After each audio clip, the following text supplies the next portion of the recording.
তার মানে পৃথিবীর যেখানেই এনসিপি যাচ্ছে, পৃথিবীর যেখানে ছাত্র সমন্বয় করা যাচ্ছে, সেখানেই জনরোষে পতিত হচ্ছে, মানুষের পেটুনি খাচ্ছে, মানুষ তাদেরকে শিয়াল বিড়ালের মতো, কুত্তা বিলাইয়ের মতো পিটাচ্ছে। সাম্প্রতিক আপনারা দেখে থাকবেন সবাই যে লন্ডনে এনসিপি নেতা এবং ছাত্র সমন্বয়কদের অন্যতম, যাকে ডক্টর ইউনূস আমেরিকায় নিয়ে পরিচয় করিয়ে দিয়েছিলেন যে জুলাই আন্দোলনের মাস্টার মাইন্ড, সেই মাহফুজুর রহমান বা মাহফুজ আলম লন্ডনে এসেছিলেন সাম্প্রতিক সোয়াস বিশ্ববিদ্যালয়, লন্ডন ইউনিভার্সিটির একটা অংশ, সোয়াসে একটি বক্তৃতা দিতে। ওই জুলাই আন্দোলন এবং তার ইম্প্যাক্ট, এইরকম একটা বক্তৃতা দিতে তিনি লন্ডনে এসেছিলেন। অনেক টাকা খরচ করে বাংলাদেশ হাই কমিশন সেটি অ্যারেঞ্জ করেছিল যৌথভাবে, এবং সেখানে তিনি বক্তৃতা দিতে এসে নাজেহাল হয়েছেন।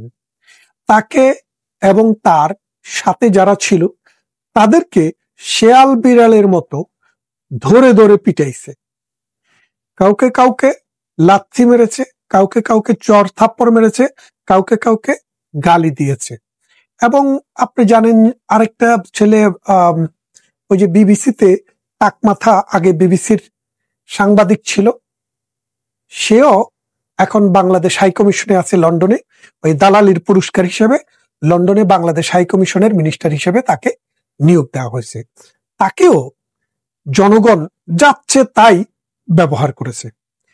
এর কদিন আগে জাপানে গিয়েছিল, সেখানেও কিন্তু প্রাণ নিয়ে বাঁচিয়েছে, প্রাণ বেঁচে কোন রকম বেঁচে এসছে। আমেরিকার নিউ ইয়র্কে সেটাও আপনারা দেখেছেন যে ইতিহাস হয়ে গেছে। তার মানে পৃথিবীর যেখানেই এনসিপি যাচ্ছে, পৃথিবীর যেখানে ছাত্র সমন্বয় করা যাচ্ছে, সেখানেই জনরোষে পতিত হচ্ছে, মানুষের পেটুনি খাচ্ছে, মানুষ তাদেরকে শিয়াল বিড়ালের মতো, কুত্তা বিলাইয়ের মতো পিটাচ্ছে, ব্যবহার করছে। এর কারণ কি আপনারা কি কখনো চিন্তা করে দেখেছেন? এই জুলাই আন্দোলন 1 বছর পেরিয়ে 12 মাস পেরিয়ে 14 মাসে গিয়ে পৌঁছেছে। এই 14 মাসের ভিতরে তাদের চামড়ার দাম, তাদের মুখের কথার ভ্যালু, তাদের যে মানে ব্যক্তি হিসেবে তাদের সামাজিক অবস্থান কতটা ডিটোরিয়েট করেছে। মানুষ আন্দোলন যারা করে, সংগ্রাম যারা করে, অভ্যুত্থান যারা করে, বিপ্লব যারা করে, তাদেরকে ফুল দিয়ে বরণ করে, তাদেরকে ভালোবাসে, তাদেরকে হৃদয়ের মণিকোঠায় রাখে। গতকালকের পত্রিকায় দেখলাম এনসিপি প্রধান পত্রিকায় স্ট্যাটাস দিয়েছেন, মানে ফেসবুকে স্ট্যাটাস দিয়েছেন, যেটা প্রথম আলো পত্রিকায় এসছে, যে সরকারও তাকে হত্যা করতে চায়। তার মানেটা কি? তার মানে জামাতে ইসলাম তাকে হত্যা করতে চায় বলে তারা একটা ইঙ্গিত দিয়েছে। কিন্তু জামাতে ইসলাম বা ডক্টর ইউনূসের তো পুত্র, সে মানে ইউনূসের বরপুত্র বা ইউনূসের পালক পুত্র।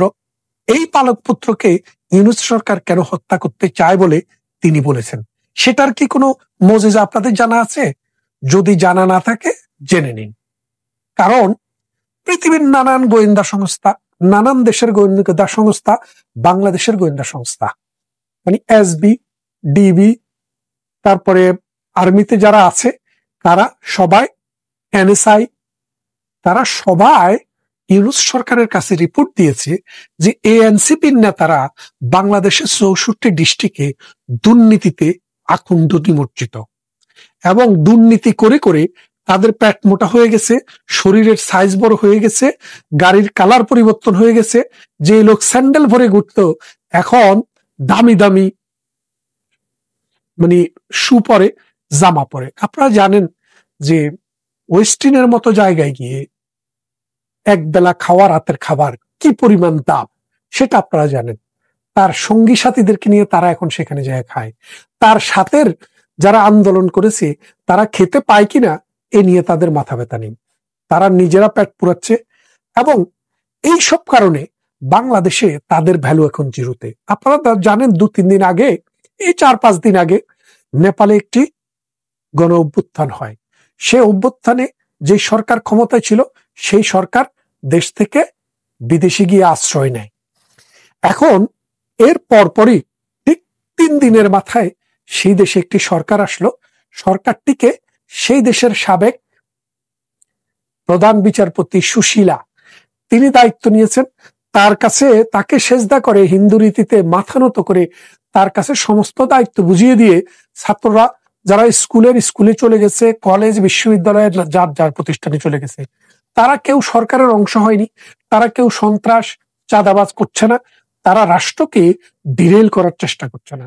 আর সুশীলা যেদিন ক্ষমতা গ্রহণ করেছেন সেদিনই তিনি ঘোষণা করেছেন যে আগামী 2026 সালের 5 মার্চ সে দেশে একটি জাতীয় নির্বাচন অনুষ্ঠিত হবে।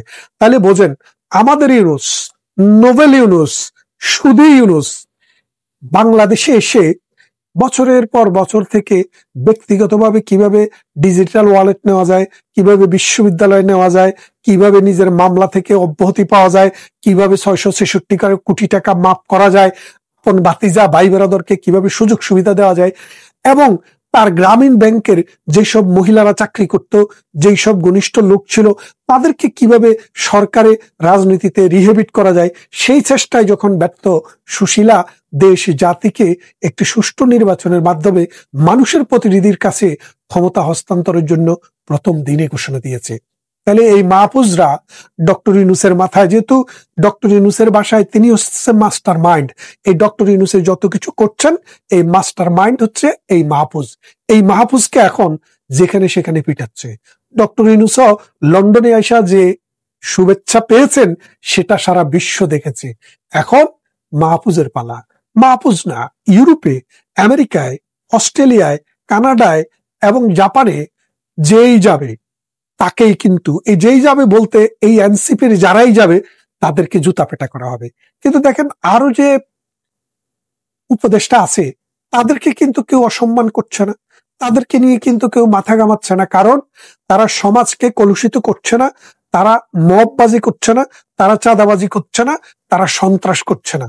তারা কাজ করছে, অনেক কাজে কোনো না কোনো রাজনৈতিক দলের বিরুদ্ধে যেতে পারে, কিন্তু বাংলাদেশে এই যে মব কালচার সৃষ্টি করা, মব সন্ত্রাস সৃষ্টি করা, বাংলাদেশে দুর্নীতি করা, বাংলাদেশের সিস্টেমকে ধ্বংস করে দেওয়া, স্বাধীনতার 1971-এর মহান মুক্তিযুদ্ধকে কালিমালুপ্ত করা, মুক্তিযোদ্ধাদেরকে অসম্মান করা সহ হেন কোনো অপকর্ম নাই। দর্শন, তারপরে সন্ত্রাস, চাঁদাবাজি সহ সমস্ত অপকর্মের সাথে তারা জড়িত। বিশ্ববিদ্যালয়ে একটি নির্বাচন হয়ে গেল, দেখলেন বাংলাদেশ আওয়ামী লীগের ছাত্র সংগঠন ছাত্রলীগ নির্বাচন করতে পারেনি, কারণ তাদেরকে একটি নিষিদ্ধ সংগঠনের তকমা দেওয়া হয়েছে এই মাহফুজের প্রেরণায়। এই ডক্টর ইউনূস, তারা এখন কি হয়েছে, এখন শিবিরকে ক্ষমতায় বসিয়ে দিয়েছে। এই যে দেখেন, একটা জিনিস খেয়াল করে দেখেন, একটা দেশে যখন সুষ্ঠু একটি গভর্নমেন্ট নাই, সেই দেশে নির্বাচন প্রথমে আসার কথা হচ্ছে জাতীয় নির্বাচন। সেই জায়গায় জাতীয় নির্বাচন করে এই যে ছোট ছোট বিশ্ববিদ্যালয়ের নির্বাচনগুলো করে করে তারা জানান দিতে চাচ্ছে তারাই দেশের কন্ট্রোলে।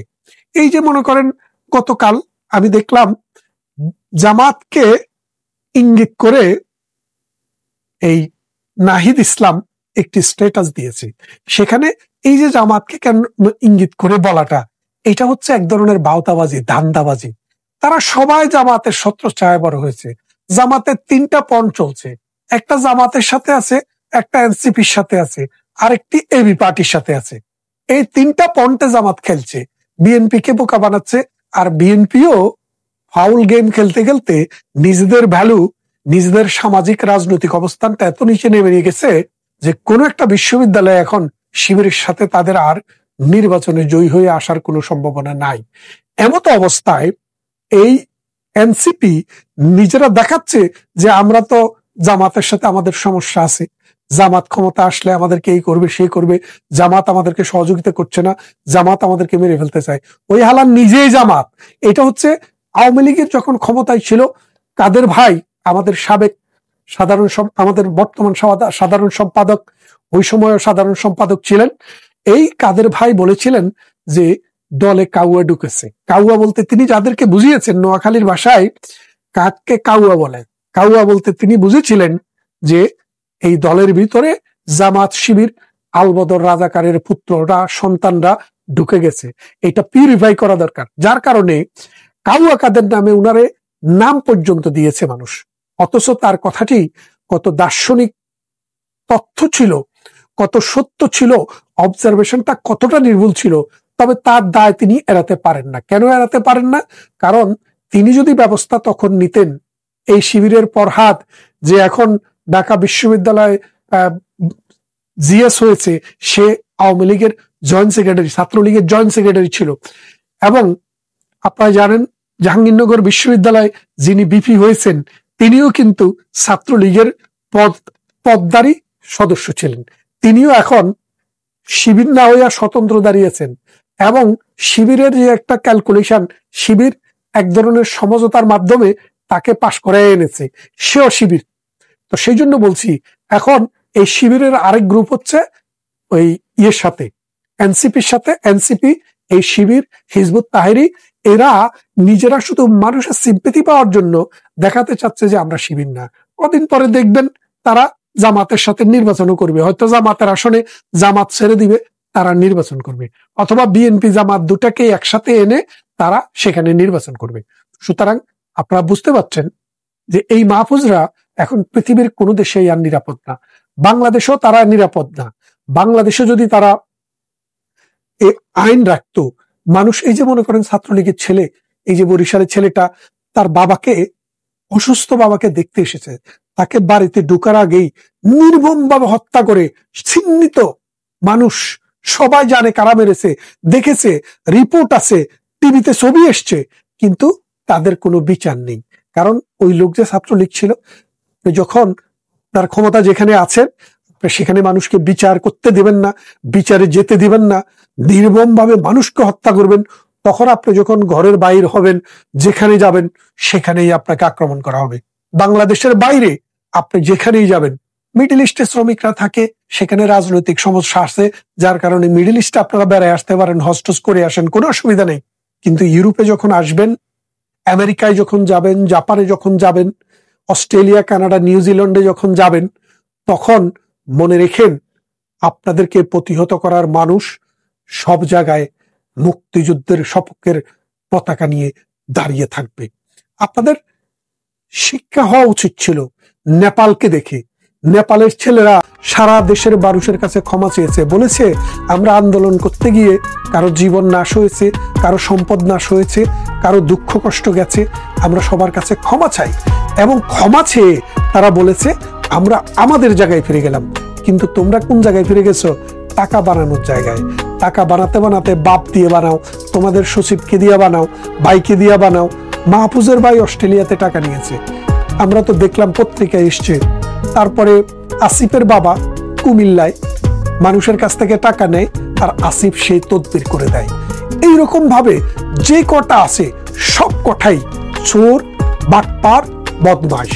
এই যে হাসনাত, সে বলতেছে, বলে যে আমার কয়টা বিজনেস আপনি জানেন? অথচ হাসনাতে ইউটিউবে লাইভে সে বলেছিল মানে মাঝে মাঝে তার আত্মহত্যা করে মরে যেতে ইচ্ছা করে, শুধু ডাল দিয়ে খাওয়া, মানে খাওয়ার রুজি, মানে খাবার জোগাড় করার মতো ক্যাপাসিটি সম্পন্ন পরিবারের জন্মগ্রহণ তার হয়নি। এটা তার অন্যায় না।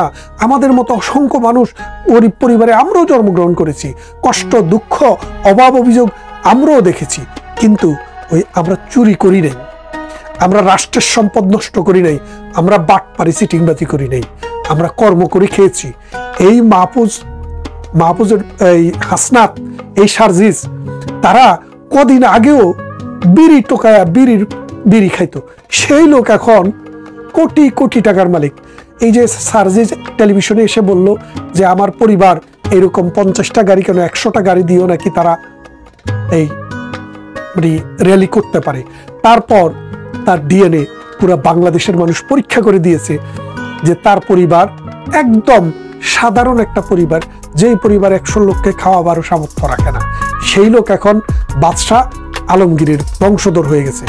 এমনি ভাবে আঙ্গুল ফুলে যে এই কলা গাছ হচ্ছে, রাজনীতি বলেন, সমাজনীতি বলেন, অর্থনীতি বলেন, সব জায়গায় কিন্তু একটা সিস্টেম আছে, সিস্টেমেটিক ওয়েতে মানুষ সামনের দিকে এগোয়। কিন্তু এই সিস্টেমকে তোয়াক্কা না করে, রাষ্ট্রকে জিম্মি করে, রাষ্ট্রের মানে চরিত্রকে ধর্ষণ করে, রাষ্ট্রের সংবিধানকে পদদলিত করে, আইন, বিচার এবং শাসন ব্যবস্থাকে কুক্ষিগত করে রাষ্ট্রকে যে দর্শন তারা করছে, এই বিচার এই বাংলার জমিনে টুডে অক্টোবরও আমরাই করে দেব। আমরা সবাই জানি যে বাংলাদেশ আওয়ামী লীগ যাদের সরকারটিকে গত বছর 5ই আগস্ট উৎখাত করা হয়েছে বিভিন্ন ষড়যন্ত্রের মধ্য দিয়ে জাতীয় এবং আন্তর্জাতিকভাবে, তো সেই সরকারটি উৎখাতের পরে রাজনৈতিক দল হিসেবে বাংলাদেশ আওয়ামী লীগের কার্যক্রম নিষিদ্ধ করেছে বর্তমান অন্তর্বর্তীকালীন সরকার। কিন্তু দেশে কার্যক্রম স্বাভাবিকভাবে পরিচালনা করতে না পারলেও তারা দেশের বাইরে কিন্তু থেমে নেই। বিশেষ করে প্রধানমন্ত্রী শেখ হাসিনা যে ভারতে আছেন, সেই ভারতে আওয়ামী লীগের অনেক শীর্ষ নেতারা আছেন, আর তারপর পরই বড় আরেকটি অংশ হচ্ছে লন্ডনে, অর্থাৎ যুক্তরাজ্যে। স্বাধীনতার আন্দোলন, স্বাধীনতার সংগ্রামের সময় যেমন লন্ডন এবং যুক্তরাজ্য বাংলাদেশের স্বাধীনতার জন্য অন্যতম একটি ভূমিকার জায়গা হয়ে উঠেছিল, এবারও ঠিক তেমনি ভাবেই যেন আওয়ামী লীগ লন্ডনে বসে সেই রাজনৈতিক কার্যক্রম করছে বাংলাদেশে আবার তাদের অবস্থান তৈরির জন্য। কি হচ্ছে লন্ডনে, কি করছেন তারা, এসব নিয়ে জানার জন্য বাংলাদেশ আওয়ামী লীগের সাংগঠনিক সম্পাদক এবং সাবেক হুইপ আবু সাইদ আল মাহমুদ স্বপন, তাকে আমি যুক্ত করেছি আপনাদেরকে শোনানোর জন্য কি হচ্ছে লন্ডনে। স্বপন ভাই, আমি আপনাকে কৃতজ্ঞতা ধন্যবাদ জানাচ্ছি। আপনি খুবই ব্যস্ত মানুষ, কারণ আমরা জানি আগামী কালকে বড় একটি কর্মসূচি আছে। আপনি যদি একটু ছোট করে বলেন আপনারা কি করছেন, আগামী কালকের কর্মসূচিটি কি লন্ডনে? ধন্যবাদ আপনাকে এবং পাশাপাশি আমাদের যেখানে আছেন বাংলাদেশের নাগরিক সবার প্রতি আমার আন্তরিক ধন্যবাদ এবং মোবারকবাদ। আসসালামু আলাইকুম। মূলত আমরা যেটা এখানে লন্ডনে আগামীকাল যে প্রোগ্রামটি হবে, সেই প্রোগ্রামটির শিরোনাম হচ্ছে র্যালি ফর বাংলাদেশ। আপনি জানেন একটি মেটিকুলাস ষড়যন্ত্রের মাধ্যমে বাংলাদেশকে ধ্বংস করার একটি ভয়াবহ চক্রান্ত বাস্তবায়ন করছে প্রফেসর ইউনূসের সরকার। এই প্রফেসর ইউনূসের সরকার বাংলাদেশকে ছিন্ন ভিন্ন করে একটি অকার্যকর রাষ্ট্র এবং এই ভূখণ্ডকে অন্য রাষ্ট্রের তাবেদার একটি জায়গায় পরিণত করবার জন্য আমরা আমাদের ভূখণ্ড কিছু হারাতে পারি এই আশঙ্কা বাংলাদেশের সচেতন মানুষ করছে।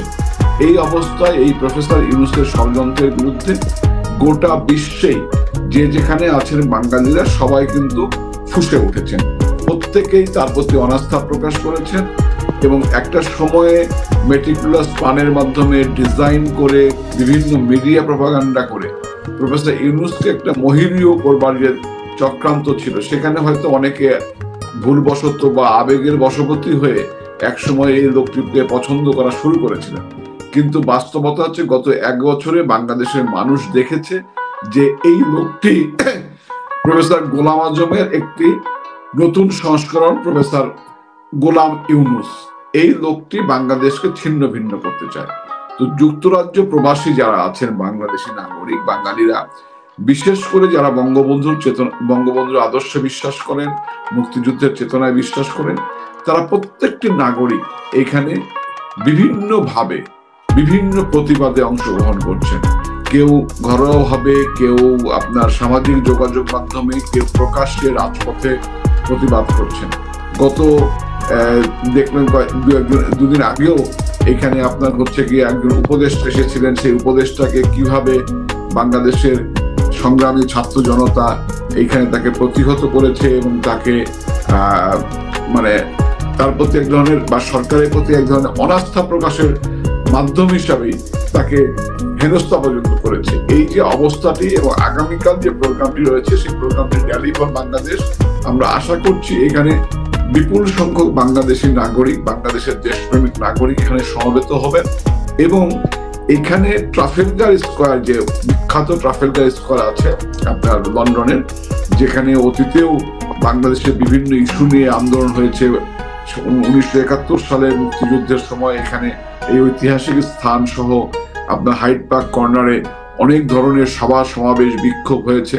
সে ট্রাফেলগার স্কোয়ারে মানুষ সমবেত হবে, বাঙালিরা সমবেত হবে এবং সেখান থেকে র্যালি নিয়ে আমরা ব্রিটিশ পার্লামেন্ট, যেটা ওয়েস্টমিনিস্টার, পাশ্চাত্যের বিখ্যাত পার্লামেন্ট, যেটাকে আপনার হচ্ছে গিয়া একটা আইকন হিসেবে বিবেচনা করা হয়, সে ওয়েস্টমিনিস্টার পার্লামেন্ট পর্যন্ত আমরা র্যালি নিয়ে যাব।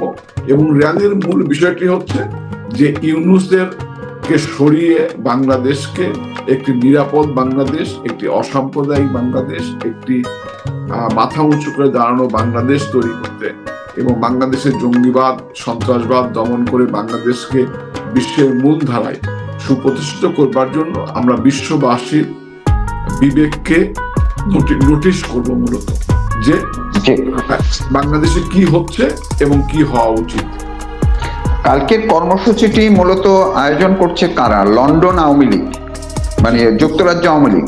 যুক্তরাজ্য আওয়ামী লীগ এবং মূলত একদম 5ই আগস্ট থেকেই যুক্তরাজ্য আওয়ামী লীগ যে ধরনের কর্মসূচি পালন করছে, যুক্তরাজ্যে যারা বসবাসরত আওয়ামী লীগের নেতাকর্মী আছেন তারা অক্লান্ত পরিশ্রম করছেন, তারা বিভিন্নভাবে অবদান রাখছেন, তারা নিজের কাজকর্ম ফেলে, আপনি জানেন প্রবাসে প্রত্যেকটি মানুষকেই কাজ করে খেতে হয়, প্রত্যেকটি মানুষকে স্ট্রাগল করতে হয়।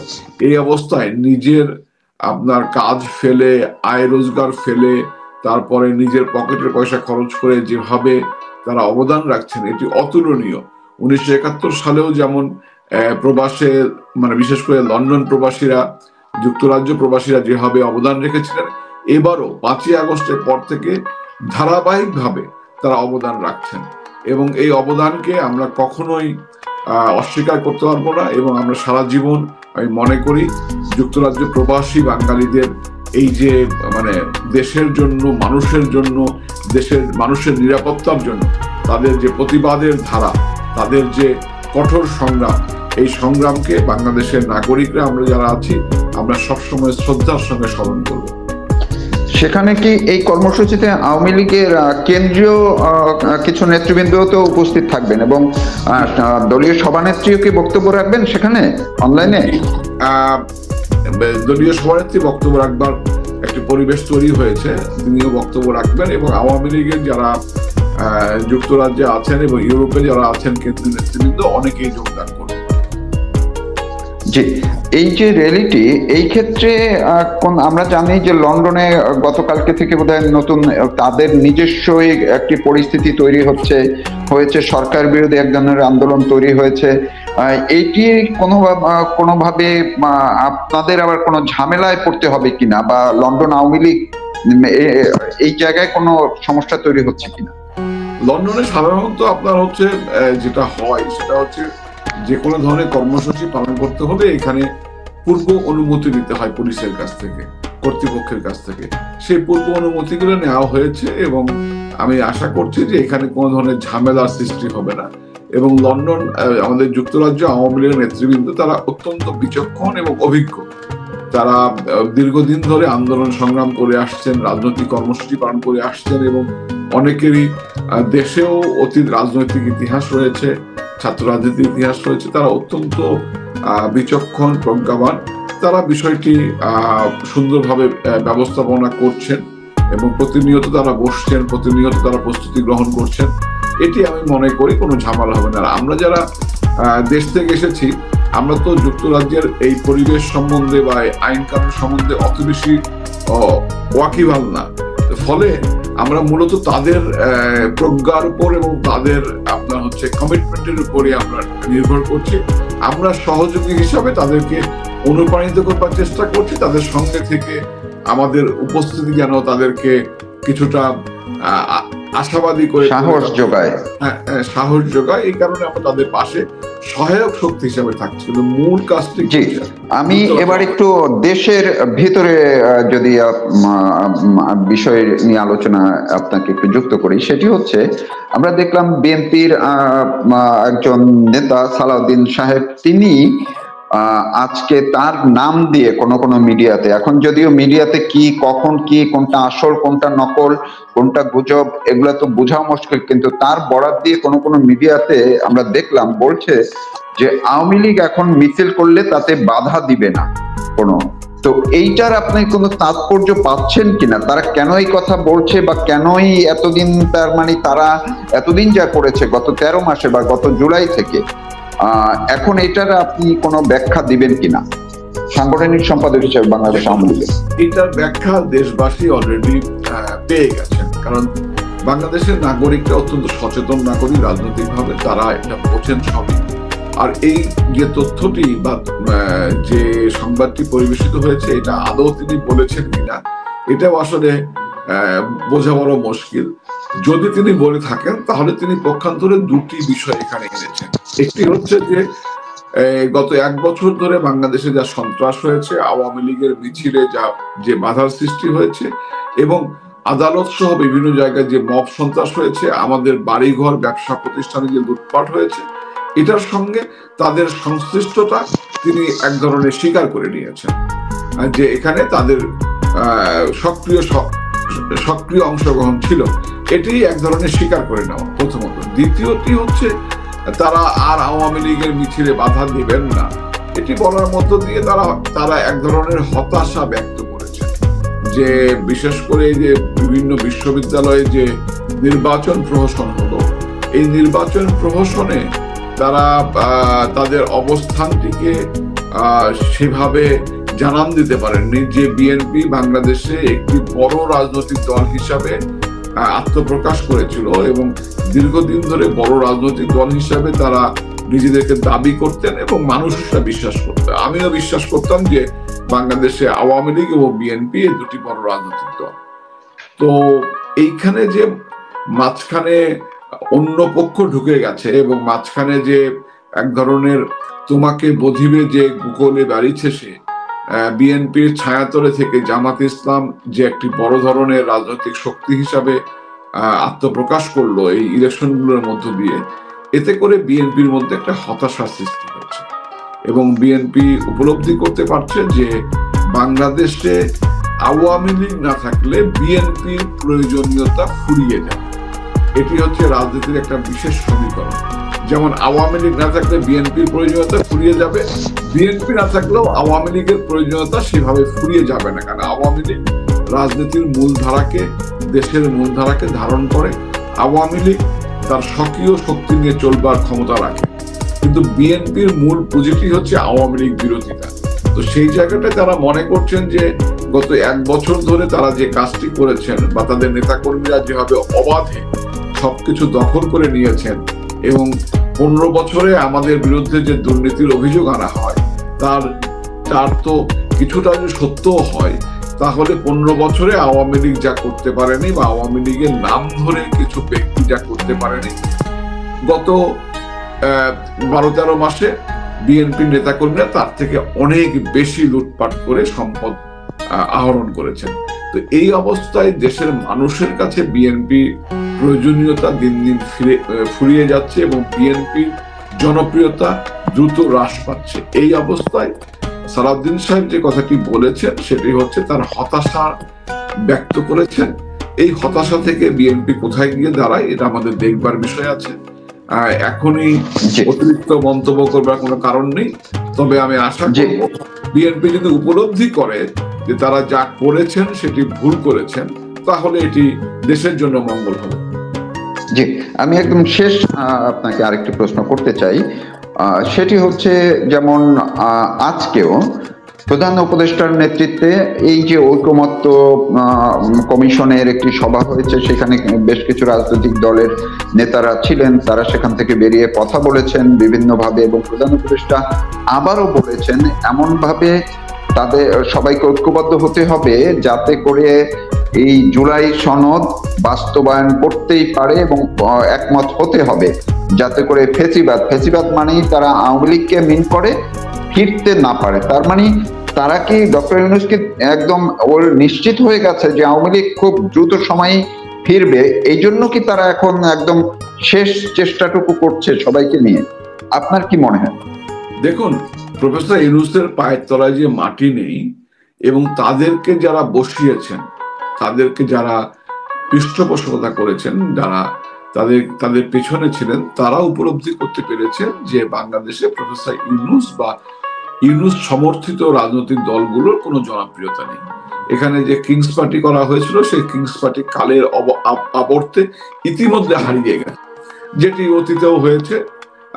কিংস পার্টিগুলো হারিয়ে যায়, কালের আবর্তে হারিয়ে গেছে। এই অবস্থায় প্রফেসর ইউনূসের বিদায় ঘন্টা বেজে গেছে, তিনি উপলব্ধি করতে পারছেন এবং তিনি মনে করছেন যে যত দ্রুত সম্ভব এই কাজগুলো তড়িঘড়ি করে শেষ করে উনি বিদায় নেবেন। কিন্তু বাস্তবতা হচ্ছে যে জুলাই সনদ অথবা সংস্কার, এই যে উর্বর যে বিষয়গুলো পৃথিবীর বিভিন্ন দেশে প্রবাসী কয়েকজন ব্যক্তিকে ডেকে এনে যে উর্বর বিষয়গুলো করা হয়েছে, এগুলো কোথাও জনগণের মঙ্গল হয়, দেশের মঙ্গল হয় এমন কোনো বিষয় নেই। শুধুমাত্র কিছু ব্যক্তির বা কিছু গোষ্ঠীর স্বার্থ যাতে চরিতার্থ হয়, 1971 সালের মহান মুক্তিযুদ্ধের অর্জনকে যেন ম্লান করা যায়, 1971 সালে যে বাংলাদেশ সৃষ্টি করা ভুল হয়েছিল পরোক্ষভাবে সেই বিষয়গুলো এখানে সন্নিবেশন করা হয়েছে। এই জুলাই সনদ বা এ ধরনের সংস্কার ইতিমধ্যেই বাংলাদেশের জনগণ প্রত্যাখ্যান করেছে। যেভাবে তারা কাগজে কলমে কিছু করবার চেষ্টা করলেও এই জুলাই সনদ বাংলাদেশের মানুষ ইতিমধ্যে আগের দিনের যে স্যানিটারি ল্যাট্রিন ছিল সেই ল্যাট্রিনের যে আপনার কি বলে ভাগার থাকতো বা কুয়া থাকতো এর মধ্যে নিক্ষেপ করেছে। এর কোনো সাংবিধানিক, নৈতিক, রাজনৈতিক মূল্য নেই।